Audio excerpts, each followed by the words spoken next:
In the 18 years that you've been in the business, tell us about the biggest moment you've had in terms of professional wrestling, like a big match or a big company that you've actually had a chance to work for, and run us through that moment and leading up to it. There's a few of them, so it's hard to narrow down like one above all of them.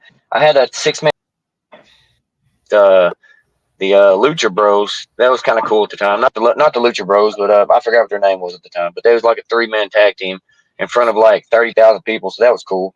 And then I got to do during the COVID era, me and my partner KTB Iron Beast had a tag team match against the Dark Order, and getting to have Taz, and them commentate us. That was pretty awesome.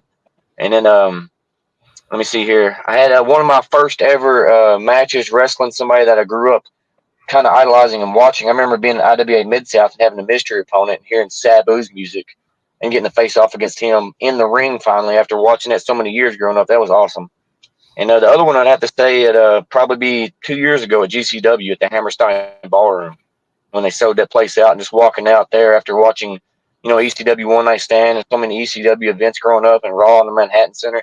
And then I'm walking out in that same place, but that place full, going crazy. Yeah, that was pretty dope.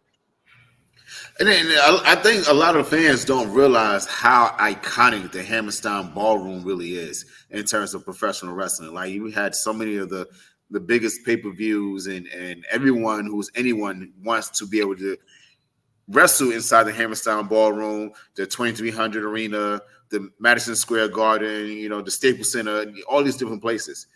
If you had an opportunity to wrestle in any iconic stadium, arena, whatever, which one would it be? Well, I think you done listed at Madison Square Garden. There's so much rich history there that I don't know if anything even comes close, except maybe Corrigan Hall. But even then, like, I feel like it's a lot harder to go to Madison Square Garden than it would be Corrigan Hall. Absolutely, absolutely. Oh man, would you ever like to see a wrestling match during the Kentucky Derby? I mean, that'd be pretty dope. Yeah, that would take people like me to get in there and follow it. Maybe you can have a ring there and have like people watching the horses side by or something. Oh man, I was just thinking about. I don't know why I asked that. That just seems so random. I was like, that would be kind of dope. During the Kentucky Derby, you have some wrestling matches. I think I can see that. You eating somebody into a horse. I can see that. I can see that. Yeah, or jumping off one, or I can come to the ring in one or something. There you go. There you go.